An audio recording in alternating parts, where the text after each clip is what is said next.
it was clear that the president, then the deputy president, was a figure to reckon in the politics of then, and that it did matter a lot who becomes the deputy. And the reason why there was a voting between who becomes the deputy, and there was a proposal for Kithure Kindiki, and there was a proposal for Gachagua. And a lot of members of parliament then voted for Kithure Kindiki, professor, but the president went in to pick Gachagua.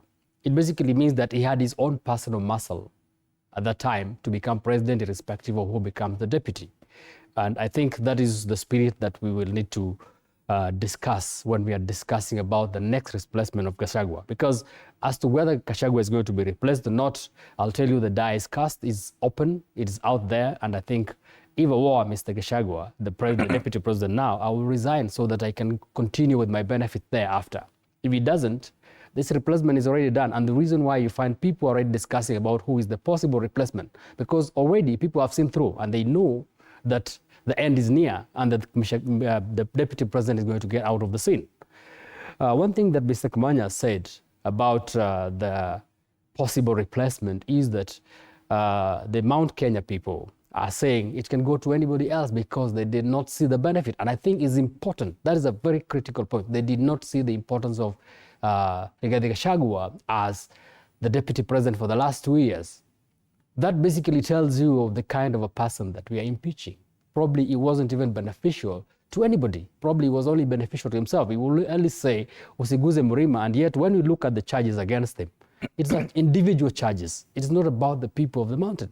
If you look at the benefits, what he gets from government is about relatives, about himself, is about these connections. It's not about the people of Mlima. And I think what Mr. Kamanya said is very critical, that the people of Mlima have also realized that this was an individual position, it's not a community position. My advice will be to the people of Mlima is that even if Gachagua never helped them as the deputy president, they should not lose hope and say, let it go to somebody else. Let it actually come back to the mountain, because the mountain contributed to this government. I will not want to go to the aspect of shares, but they contributed to this government. And probably another person, another sane, meaningful person can be able to help the people of Mlima realize the dreams that they had when they electing this government. So for me, I will say, as much as we have formed the broad-based government, which is very good, and that we're going to have Kenya not looking at the tribal connections, it will be important that we get somebody from should political muscle be a consideration? Political muscle should not necessarily be a consideration.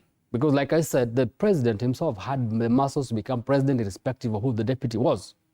If you look at the counties where we've got a very strong deputy, they will always have feud between him and the governor, him or her, the governor, because they will want to consider themselves as co-governors. And that is actually the problem that bedeviled Gachagua and Ruto, because each of them was feeling that they are the people that needs to. When you are somebody's deputy, you actually needs to be a deputy, an assistant, not a competitor. So that if the president is making a press brief today, you come and make yours as well. If the president is giving direction, you give your direction. That is what bedevils Gachagua. And so the president need to look from the mountain, according to my view, but then get a technical person that will sit in the office and be able to advise. If you look at the governors, most of the governors are prominent. Their deputies, nobody will tell. If you ask me today who's the deputy governor for Nairobi, for example, I might not be able to tell you.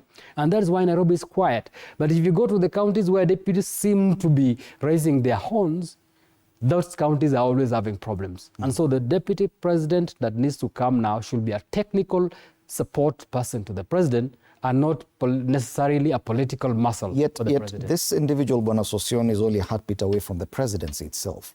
A lot of